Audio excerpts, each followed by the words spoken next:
যান, তারা যদি সমস্যার সমাধান না করে আপনি আরএসসি তে জানান।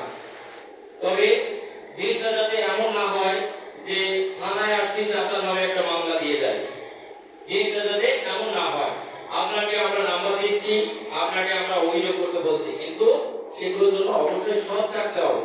সমস্যা হলে আপনারা অবশ্যই যোগাযোগ করবেন, কিন্তু কোনো ধরনের ভুল তথ্য দেওয়া যাবে না, কারণ আরএসসি তদন্ত ছাড়া কোনো কাজ করে না। এজন্য আপনাদের সচেতন থাকতে হবে, কোনো ধরনের ভুল তথ্য দেওয়া যাবে না। আচ্ছা, ঘুম আসতেছে নাকি আপনাদের? আমরা একেবারে শেষ পর্যায়ে চলে এসেছি। আমরা এখন একটু ভূমিকম্প বিষয়, ভূমিকম্পের দুর্যোগ মোকাবেলায় আমাদের করণীয় কি, আমরা একটু ভূমিকম্প বিষয়ে আলোচনা করব। তো 2025 সালের শেষ দিকে নভেম্বর, ডিসেম্বর, অক্টোবরের শেষ থেকেই আমাদের দেশে কিন্তু পরপর অনেকগুলো ভূমিকম্প হয়েছে।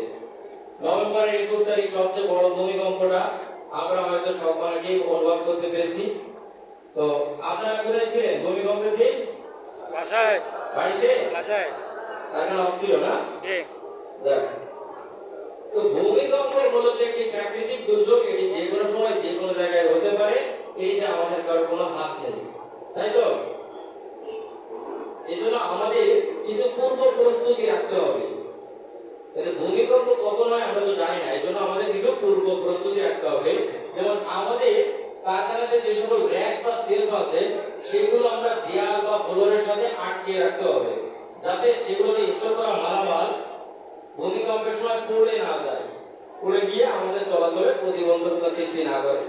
এবং আমাদের চলাচলের রাস্তার পাশে অধিক উচ্চতায় মালামাল রাখা যাবে না, আইস ব্লকগুলো ফ্রি রাখতে